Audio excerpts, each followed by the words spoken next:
A za 3 dana ponovno bi moglo poskupjeti gorivo. Ako vlada ne intervenira, RTL danas doznaje, dizel bi mogao oboriti ovogodišnji rekord.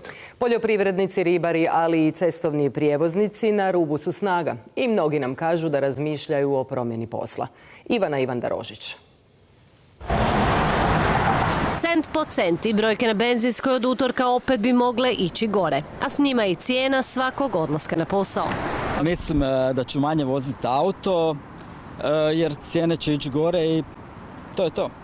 A malo ćemo više pješačiti, možda bicikl i tako. Brine li vas možda da će poskupiti i cijene hrane i ostalih potrepština? To definitivno, da. Više mi je radi hrane i toga jer je to sve povezano, a plaće ne idu gore. Nama je šef rekao nema plaća više gore. Svako poskupljenje goriva poskupljuje i rad cestovnih prijevoznika. Znači radimo sa gubitkom, neki prijevoznici su najavili čak i odustajanje od te branše, više neće raditi taj posao jer je jako neizvjesno u našem poslu.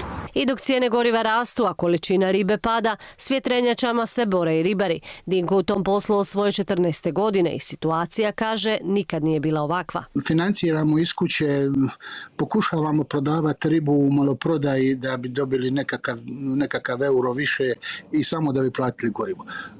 Situacija je što se tiče goriva užasna. Dinko ima 2 broda i radi s minusom već pola godine i više ne vidi svijetlu budućnost u onome za što je nekad živio.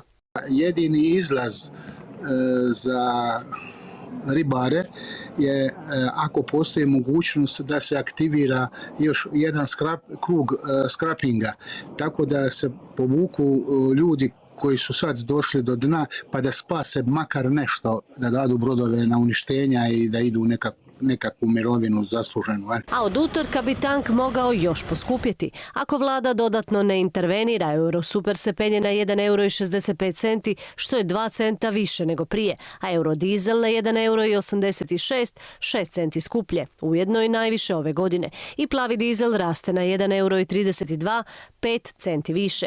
Na prvu možda nije puno, ali kad se pomnoži s punim spremnikom, pa s jednim mjesecom i na kraju s cijelom godinom, brojka je znatno veća.